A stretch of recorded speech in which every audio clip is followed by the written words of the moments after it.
everyone. I hope you're healthy, happy, and safe. Last week, I gave you 2 clues where I'd be reading a book from this week. The first clue was, it's fluffy and white and falls from the sky. And the second clue is, it's around in the winter. If you guessed that I'd be reading to you from my snowy backyard, you would be correct. The book I'm reading to you today is one of my all-time favorites. It's The Snowy Day by Ezra Jack Keats. The Snowy Day by Ezra Jack Keats.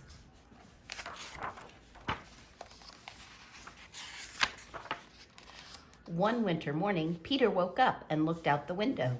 Snow had fallen during the night. It covered everything as far as he could see. After breakfast, he put on his snowsuit and ran outside. The snow was piled up very high along the streets to make a path for walking. Crunch, crunch, crunch. His feet sank into the snow. He walked with his toes pointed out like this. He walked with his toes pointed in like that. Then he dragged his feet slowly to make tracks. And he found something sticking out of the snow that made a new track. It was a stick. A stick that was just right for smacking a snow-covered tree.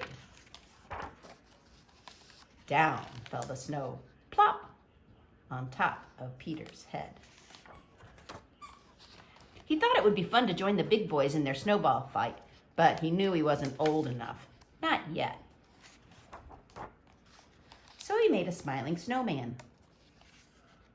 And he made angels. He pretended he was a mountain climber. He climbed up a great big tall heaping mountain of snow and slid all the way down. He picked up a handful of snow and another and still another. He packed it round and firm and put the snowball in his pocket for tomorrow. Then he went inside his warm house. He told his mother all about his adventures while she took off his wet socks. And he thought and thought and thought about them.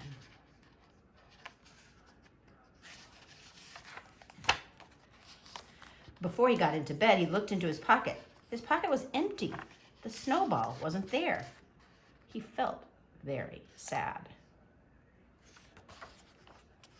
While he slept, he dreamed that the sun had melted all the snow away. But when he woke up, his dream was gone. The snow was still everywhere. New snow was falling. After breakfast, he called to his friend from across the hall, and they went out together into the deep, deep snow. I hope you like that book. I loved it. It really is one of my favorites. I recently learned that it is the most checked out book at the New York Public Library. I think that's pretty interesting. When I was a child, it was my favorite, partially because I grew up where there was no snow, and I couldn't imagine that there could be big hills of snow like there are in this book. Next week, I'll be reading you another book in another location. And this week, there's also only 2 clues, because I'm sure you can get it. The first clue is, it's a big, wide open space. And the second clue is, it's where we meet for church, either virtually or in person. Hope to see you next time.